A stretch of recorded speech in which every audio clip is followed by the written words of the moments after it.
A very good morning to all of you. Let's start DCN class, that is Data Communication and Networks. और इसमें हम लोग error control हमें करना था और एरर कंट्रोल में काफ़ी कुछ हमें नई चीज़ें पता चलेंगी जिसको कि हम लोग जो है अभी कर लेंगे. So anyways, we'll be talking about error control. Now I'll be sharing you the screen. Just check it out. ये देखिए हमने आपको शेयर कर दिया है स्क्रीन को.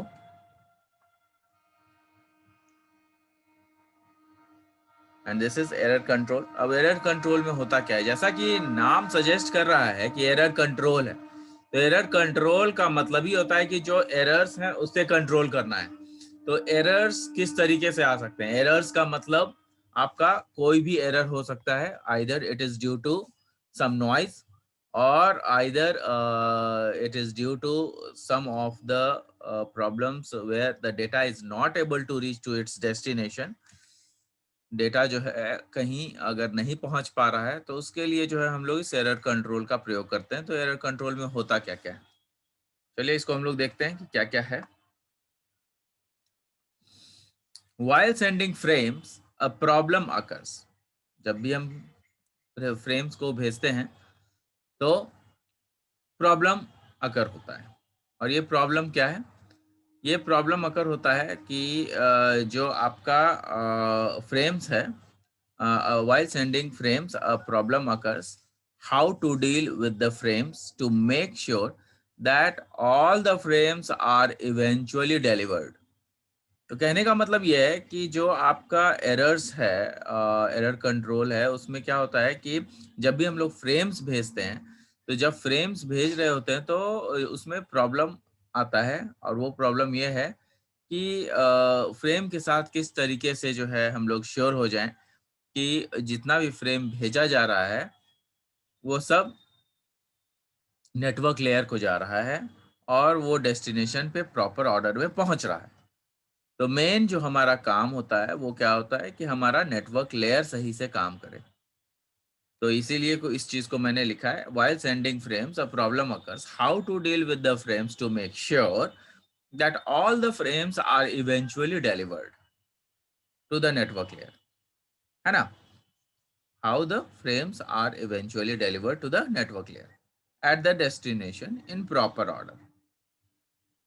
Generally the receiver sends back some feedback.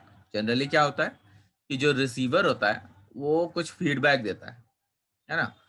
तो generally the receiver sends back some feedback, positive और निगेटिव. वो फीडबैक कुछ भी हो सकते हैं, वो पॉजिटिव भी हो सकते हैं, वो निगेटिव भी हो सकते हैं. To convey the information about whether the frames has been received or not, a positive acknowledgement or feedback indicates a successful and error-free delivery. अगर कोई फीडबैक आया है या एक्नॉलेजमेंट आया है तो वो इंडिकेट करता है कि हमारा जो भेजा हुआ डेटा है दैट इज एरर फ्री और वो डिलीवर हो चुका है, एरर फ्री डिलीवरी हो चुका है. तो this is the main idea कि उधर से अगर एक्नॉलेजमेंट आ गया, फीडबैक आ गया, इसका मतलब यह है कि हमारा डेटा सही से सुरक्षित पहुंच गया, अगर पॉजिटिव फीडबैक आया है तो. Whereas a negative acknowledgement भी आता है. जैसे कि कई बार आप मेल भेजते होंगे तो लिख करके आता है फेलियर डेमन करके आता है. तो ये क्या है? ये एक्चुअली क्या होता है कि जो आपका फेलियर होता है वो ड्यू टू सम एरर्स हो जाते हैं. तो वो एरर्स से हमें पता लगता है कि आखिरकार हमारा जो भेजा हुआ मेल है वो नहीं गया है या भेजा हुआ डेटा जो है वो सही जगह पे सही रेसिपिएंट को नहीं मिला है. तो यहाँ पर वही है कि whereas a negative acknowledgement means that something has gone wrong and a frame needs to be retransmitted. कुछ ना कुछ गलतियां हुई है और जिसकी वजह से फ्रेम जो है उनको अब रीट्रांसमिट करना पड़ेगा. तो ये चीज आपको आता है, दिखता है. ठीक है, ये निगेटिव एक्नॉलेजमेंट में होता है. और ये किस लिए होता है? रीट्रांसमिट क्यों करना पड़ेगा? क्योंकि there might be some noise sir there might be some error या बर्स्ट, कुछ ऐसा हो।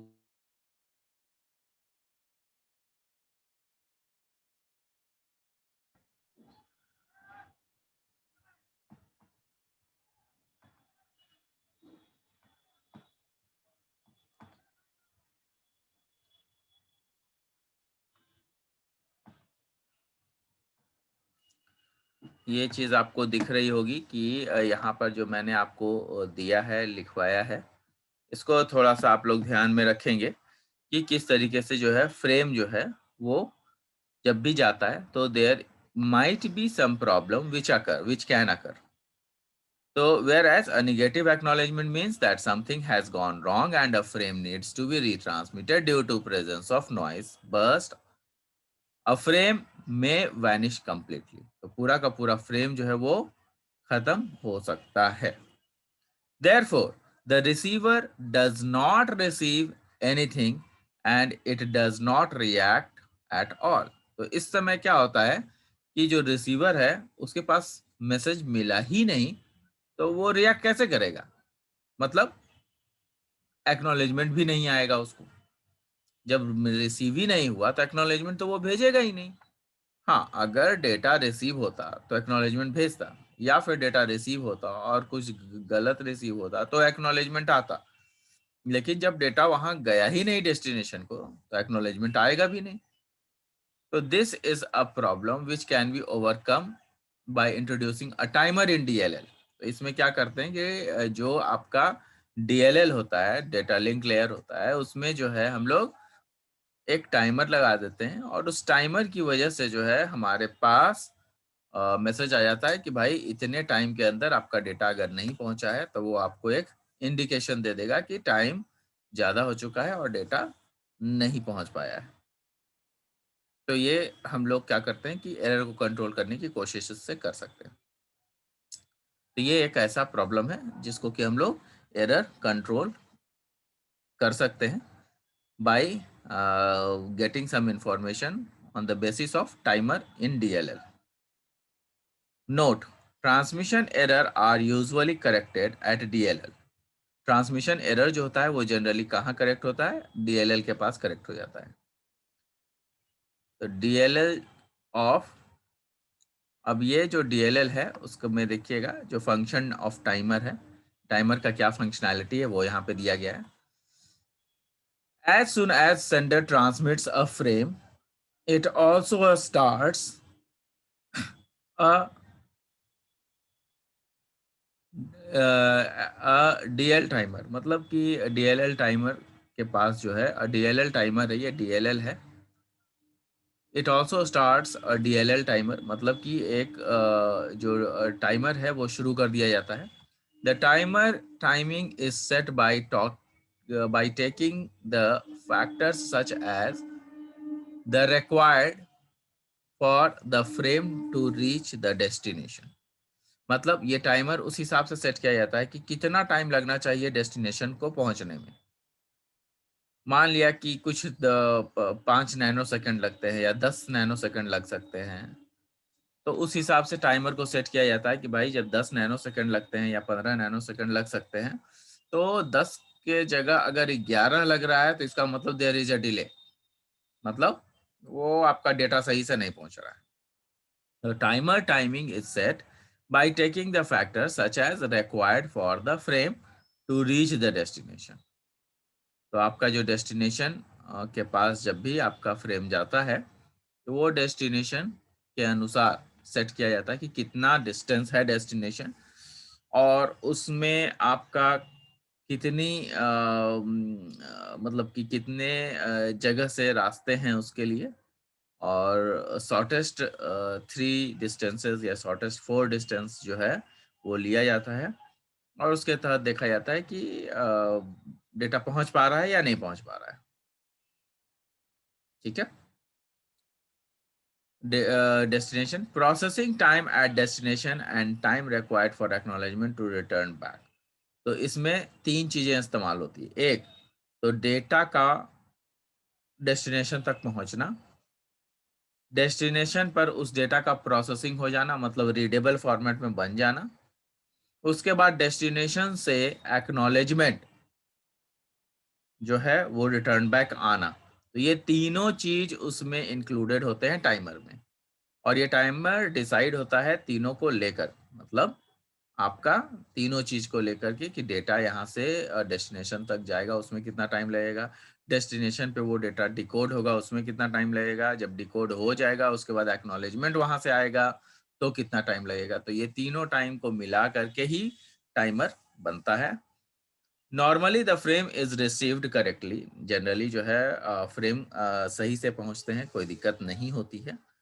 And the acknowledgement returns back to the sender, और एक्नॉलेजमेंट जो है सेंडर के पास वापस पहुंच जाता है। नॉर्मली यही होता है before the timer runs out, मतलब जनरली चाहे टाइम खत्म होने के पहले सब कुछ सही से हो जाता है। This shows that the frame has been received and the timer is cancelled. और जैसे ही एक्नॉलेजमेंट आ जाता है तो उससे ये पता चलता है कि आपका फ्रेम जो है वो रिसीव कर लिया गया है, और जो टाइमर है दैट हैज बीन कैंसल्ड। वो टाइमर क्या हुआ है, टाइमर को जो शुरू किया गया था वो टाइमर जब सब कुछ काम सही से हो गया तो टाइमर को कैंसिल कर दिया जाएगा। But if a frame is lost, लेकिन अगर फ्रेम हमने भेजा और वो फ्रेम रास्ते में ही कहीं गायब हो गया, और या फिर एक्नॉलेजमेंट वहां से चला और एक्नॉलेजमेंट ही गायब हो गया, मतलब एक्नॉलेजमेंट ही अब ये डेटा तो डेस्टिनेशन को मिल गया, लेकिन एक्नॉलेजमेंट जब भेजा गया तो एक्नॉलेजमेंट लॉस्ट हो गया। तो फ्रेम इज लॉस्ट और acknowledgement is lost, then the timer will go off. तब क्या होता है कि उसी समय टाइमर बंद कर दिया जाता है। तो वो टाइमर के बंद हो जाने से होता क्या है कि this will alert the sender. तो सेंडर को क्या करेगा कि एक मैसेज भेज देता है टाइमर, वो अलर्ट कर देता है सेंडर को। This will alert the sender that there is some problem, कुछ ना कुछ तो प्रॉब्लम हुआ है। The solution to this problem is that the sender retransmits the same frame. तो उसका सॉल्यूशन यही है कि आपका जो ट्रांसमिशन है वो फिर से किया जाएगा उसी पर्टिकुलर फ्रेम का। But when a frame is transmitted multiple times, लेकिन एक फ्रेम अगर मल्टीपल टाइम्स भेजा जाए तो there is possibility of the receiver will accept the same frame. तो ये पॉसिबिलिटी है कि उस पर्टिकुलर फ्रेम को 2 बार रिसीवर एक्सेप्ट कर ले, 2 और more times and pass it to the network layer. तो ये जो है 2 या 2 से अधिक बार जो है उसी पर्टिकुलर फ्रेम को रिसीवर के द्वारा रिसीव कर लिया जा सकता है। ये चीज हो सकता है, एक से ज्यादा बार भी रिसीव किया जा सकता है। तो उस समय क्या होता है कि उसको दूर करने के लिए, to avoid such outgoing frame is assigned a distinct sequence. तो उसको जो है एक सीक्वेंस डाला जाता है। तो सीक्वेंस नंबर मैंने आपको कहा था कि हमेशा जो है सीक्वेंस में रख दिया जाता है, नंबर 1, नंबर 2, नंबर 3, ऐसे करके फ्रेम को सिंक्रोनाइज कर दिया जाता है, सीक्वेंस में डाल दिया जाता है, which helps the receiver to distinguish the transmission. अब होता क्या है कि जब नेटवर्क लेयर के पास जाता है मैसेजेस, तो वो देखता है कि अच्छा नंबर 2 फ्रेम आ गया, फिर से नंबर 2 फ्रेम आ रहा है, फिर से नंबर 2 फ्रेम आ रहा है। इसका मतलब ये है कि जो नंबर 2 फ्रेम है वो रिपीट हो रहा है। तो इसलिए जो है उसमें से जो आपका लास्ट में जो रिसीव होता है फ्रेम नंबर 2, जैसे मान लिया 3 फ्रेम आ गए, तो पहला फर्स्ट 2 फ्रेम जो नंबर 2 फ्रेम आए हैं उसको वो हटा देगा, डिलीट कर देगा और लास्ट वाले फ्रेम को ले लेगा।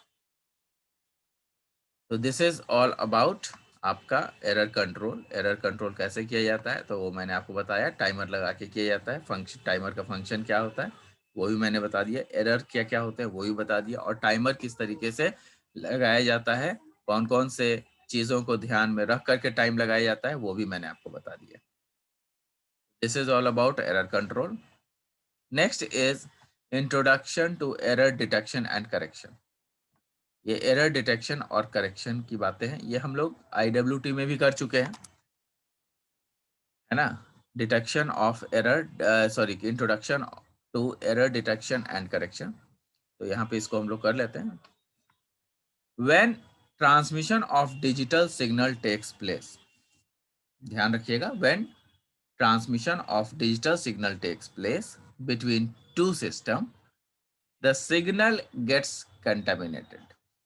जब भी ट्रांसमिशन जो है डिजिटल सिग्नल्स में भेजा जाता है, ट्रांसमिट किया जाता है, तो होता क्या है कि whenever the transmission of digital signal takes place between two system, दो सिस्टम के बीच में जब भी डिजिटल